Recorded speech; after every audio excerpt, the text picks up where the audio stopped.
We are tracking major developments out of Washington tonight. Former President Donald Trump is now floating a radical shift in U.S. foreign policy, suggesting a massive military withdrawal from some of America's closest European allies. And the reason? He says Spain and Italy have been, quote, horrible. But the comments, which were just obtained in a new transcript, don't stop there. Trump is now questioning the entire foundation of NATO loyalty. We are breaking down the sound bites that have European leaders on edge, coming up next. Let's go straight to the tape.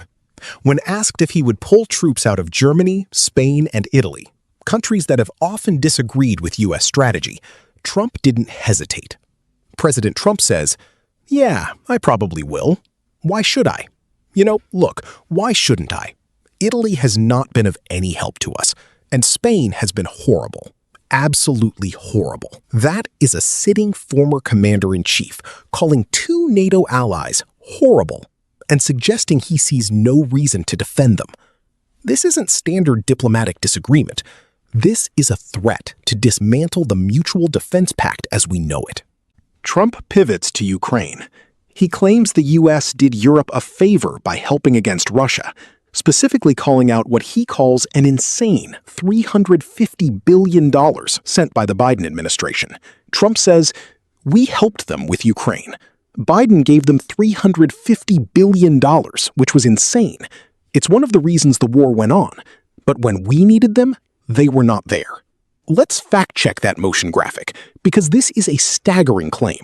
He is suggesting that American aid prolonged the war, and he implies that when the U.S. recently confronted Iran, Europe refused to return the favor. This is where the transcript gets bizarre. Trump specifically mentions the Strait of Hormuz, calling it the Strait of Horror Moves, accusing European allies of using global oil choke points while the U.S. foots the bill. Trump says, "The amazing thing is they use the Strait of Horror Moves.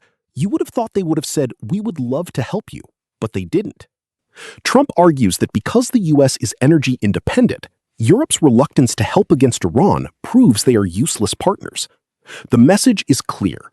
You didn't show up for us, so why should we stay in your backyard? Finally, Trump defends his aggressive posture toward Iran, claiming that the only reason the Middle East is stable is because he decimated them. Trump says, "The bottom line is you cannot let Iran have a nuclear weapon. What I did has been executed perfectly because our military has decimated them." So here is the bottom line and why this is going viral tonight. You have a major political candidate implying that Spain and Italy are enemies, not allies. Ukraine aid was a scam that prolonged war.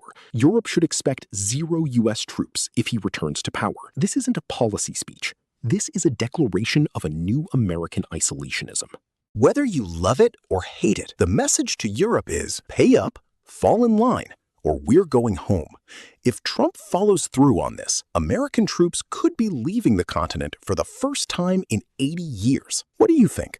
Is he right that Europe isn't paying their fair share? Or is this a dangerous gift to Putin and Iran? Smash the like button for part 2, where we break down exactly how much Europe actually spends on defense. Thanks for watching, and subscribe USA Close-Up